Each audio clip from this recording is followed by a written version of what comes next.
Welcome to Tata news. ముందుగా bulletin లో headlines. సమాజానికి ఉపయోగపడే చిత్రాలకు వేదికగా శ్రీకాకుళం నిలవాలి.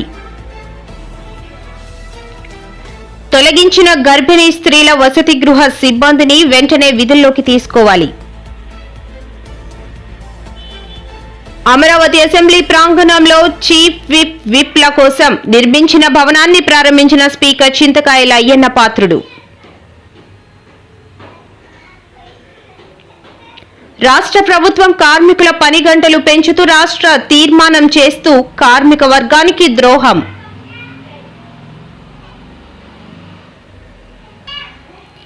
ఎవరెంత అప్పులు చేశారు, దేనికెంత ఖర్చు పెట్టారో చర్చిద్దామా? మంత్రి పయ్యావులకు మండలి విపక్ష నేత బొత్స సవాల్.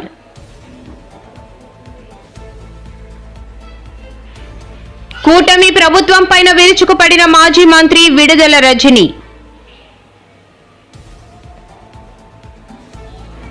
ఉద్యోగులకు ఎన్నికల్లో ఇచ్చిన హామీలను అమలు చేయకుండా వైసీపీ ప్రభుత్వం మోసం చేసింది. మంత్రి పయ్యావుల కేశవ్.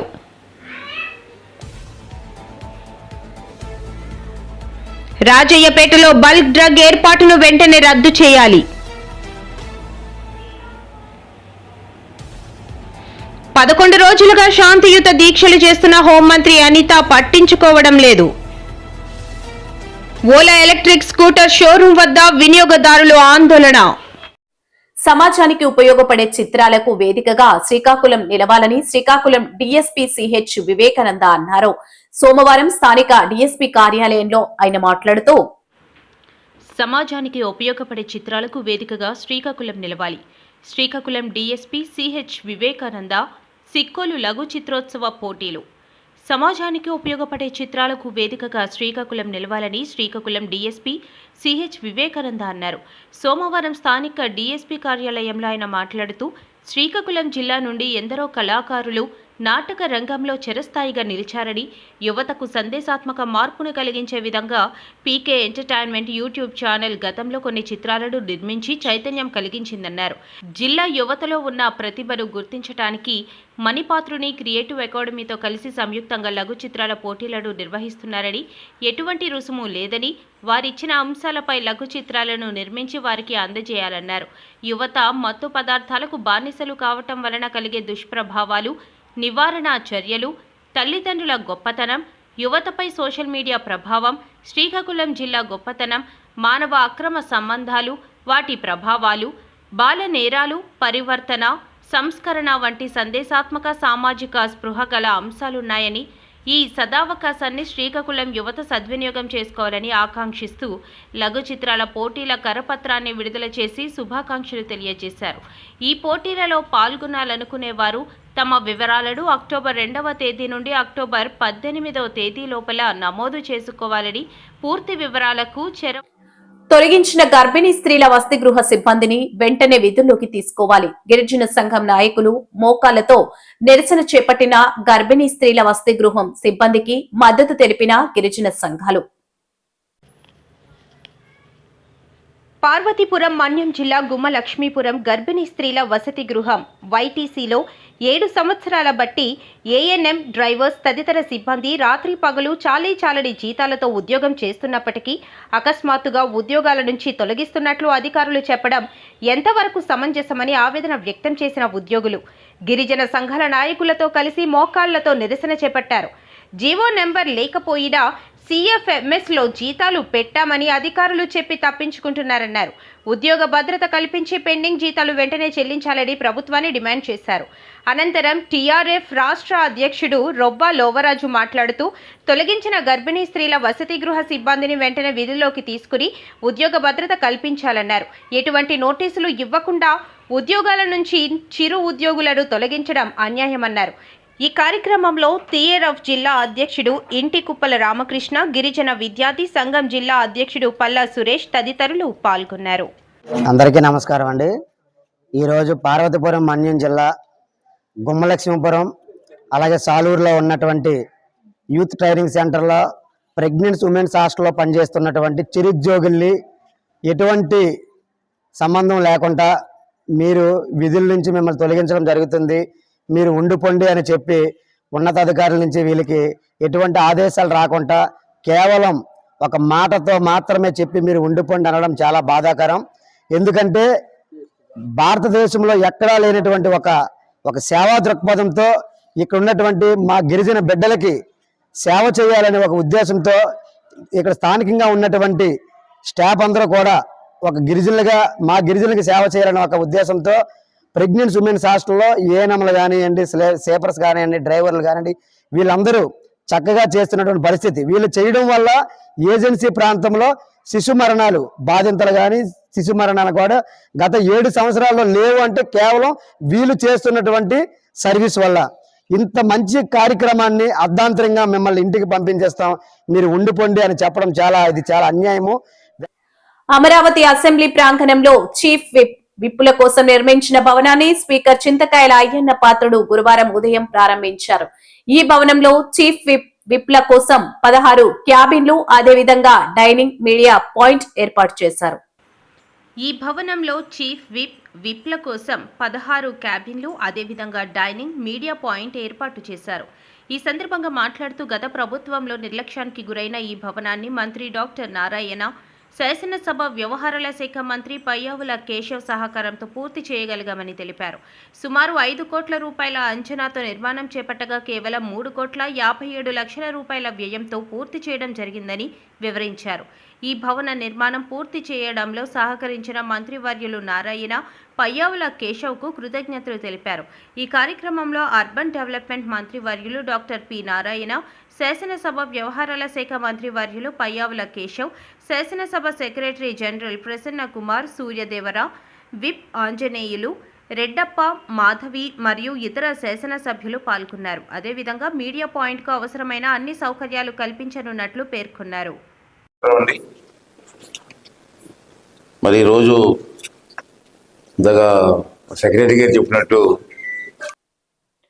రాష్ట్ర ప్రభుత్వం కార్మికుల పని గంటలు పెంచుతూ రాష్ట్ర శాసనసభ శాసన మండలిలో తీర్మానం చేస్తూ కార్మిక వర్గానికి ద్రోహం తలపెట్టిందని ఏఐటియుసి జిల్లా అధ్యక్షుడు ఎం మన్మథరావు తీవ్రంగా ఖండించారు. గురువారం మధురవాడ జీవీఎంసీ జోనల్ కార్యాలయం అంబేద్కర్ విగ్రహం వద్ద ఏఐటియుసి ముఠా కార్మికులు నిర్వహించిన నిరసనలో ఆయన మాట్లాడారు.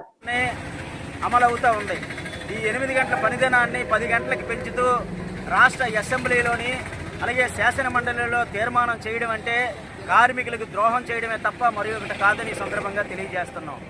కార్మికులకు వ్యతిరేకంగా ఈరోజు అనేది రాష్ట్ర ప్రభుత్వం ఈరోజు అనేది వ్యవహరించడం అనేది సరియైనది కాదు. దాదాపు 135 సంవత్సరాల క్రితమే 8 గంటల పనిదినాన్ని కార్మికులు పోరాడి ప్రాణత్యాగం ద్వారా సంపాదించుకున్న హక్కు అనేది 8 గంటల పనిదినం. అటువంటి 8 గంటల పనిదినాన్ని ఈరోజు అనేది 10 గంటలకు పెంచడం అంటే కార్మికుల్ని యజమానులకి కట్టు బానిసలు చేయడమే తప్ప మరి ఒకటి కాదని సందర్భంగా రద్దు చేసిన పిఆర్సీ కమిషన్ ను మళ్లీ వేస్తారా, ఫిట్మెంట్ ఇస్తారా అని మండలి విపక్ష నేత బొత్స సత్యనారాయణ ప్రభుత్వాన్ని సూటిగా ప్రశ్నించారు. ఏపీ శాసన మండలిలో పిఆర్సీ పునర్నిర్మాణ బకాయిల చెల్లింపులపై చర్చ కూటమి ప్రభుత్వానికి వైఎస్ఆర్సీపీకి మధ్య గురువారం మాటల యుద్ధం జరిగింది.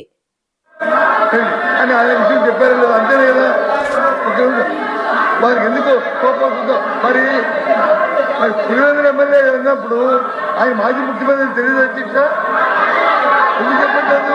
ఆయన తెలియదు అధ్యక్షకి. అందుకే గౌరవం ఇచ్చి గౌరవం పుచ్చుకోవాలంటారు. సాంప్రదాయం ఎందుకంటే గౌరవాలు ఇచ్చి గౌరవం పుచ్చుకోవాలంటారు. వారు ఎంతకాలం పులివెందుల ఎమ్మెల్యే అంటారు అంతకాలం ఆనాటి ఉప ఎమ్మెల్యే. అందులో తారతమ్యం లేదు, అందులో ఎదురు లేదు, రోడ్డు విషయంలో సమస్య లేదు.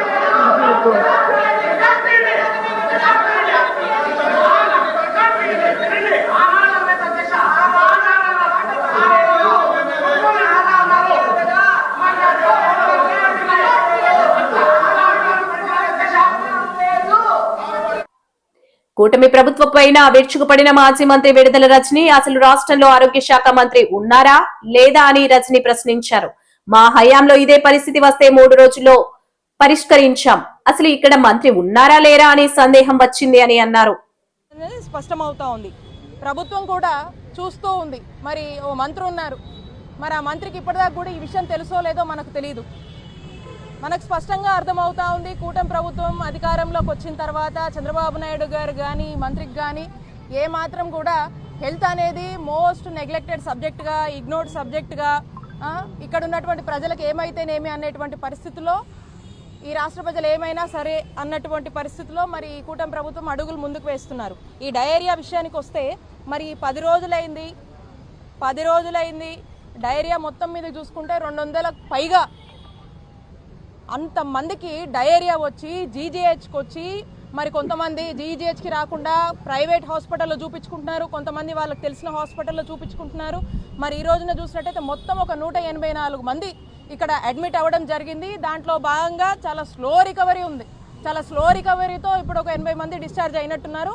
అండ్ నిన్న రాత్రి మనం చూసినట్టయితే 10 మంది మళ్ళీ కొత్తగా వచ్చి ఉద్యోగులకు ఎన్నికల్లో ఇచ్చిన హామీలను అమలు చేయకుండా వైసీపీ ప్రభుత్వం మోసం చేసిందని మంత్రి పయ్యావుల కేశవ్ ఆక్షేపించారు.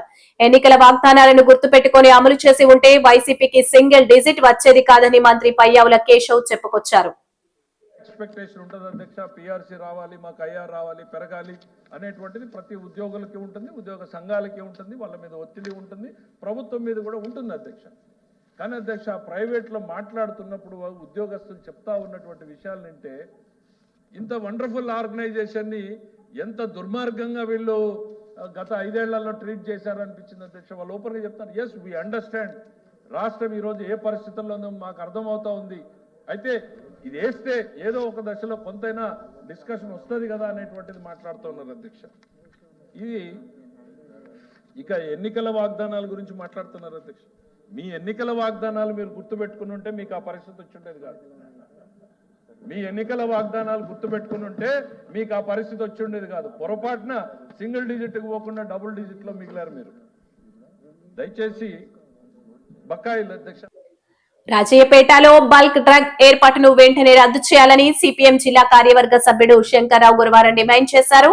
నక్కపల్లి ప్రాంత పర్యటనకు వెళ్తున్న సిపిఎం జిల్లా కార్యదర్శి కోటేశ్వరరావును యలమంచిలి వద్ద పోలీసులు అక్రమంగా అరెస్ట్ చేయడాన్ని ఖండిస్తూ అనకాపల్లి ఆర్టీసీ కాంప్లెక్స్ వద్ద నిరసన తెలిపారు. పెట్టాలని చెప్పేసి కేంద్ర ప్రభుత్వం అనుమతులు ఇచ్చింది.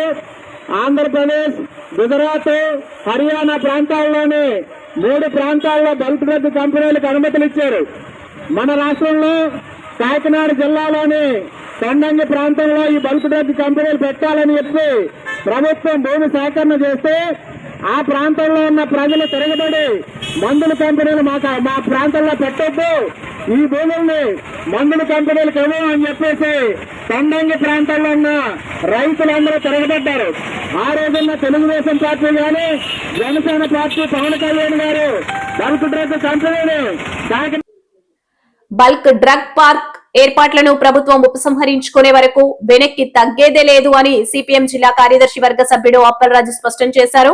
బుధవారం రాత్రి రాజయ్యపేటలో మీడియాతో మాట్లాడారు. 11 రోజులుగా శాంతియుత దీక్షలు చేస్తున్న హోంమంత్రి అనిత పట్టించుకోవడం దారుణమన్నారు. నక్కపల్లి మండలం రాజీపేట ప్రాంతంలో ప్రభుత్వం బల్క్ డ్రగ్స్ పార్క్ ఏర్పాటు చేయడానికి సన్నాహాలు చేస్తా ఉన్నారు.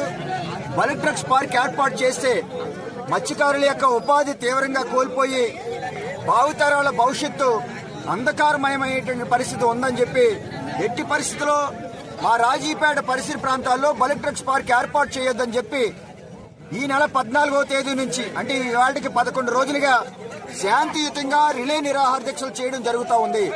కాకినాడలోని బాలాజీ చెరువు వద్ద ఉన్న ఓలో ఎలక్ట్రికల్ స్కూటర్ షోరూం వద్ద వినియోగదారులు ఆందోళనకు దిగారు. సర్వీసింగ్ పేరుతో తమ వాహనాలను నెలల తరబడి తమకు ఇవ్వడం లేదని ఆరోపించారు.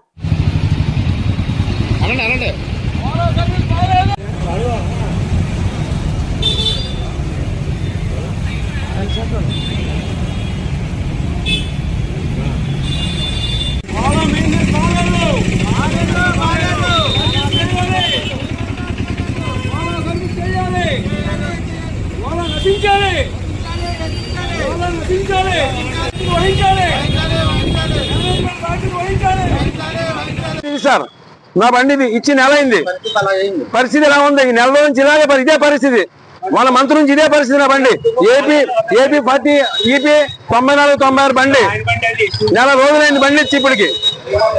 అది రౌడీజం చేస్తున్నారన్నా.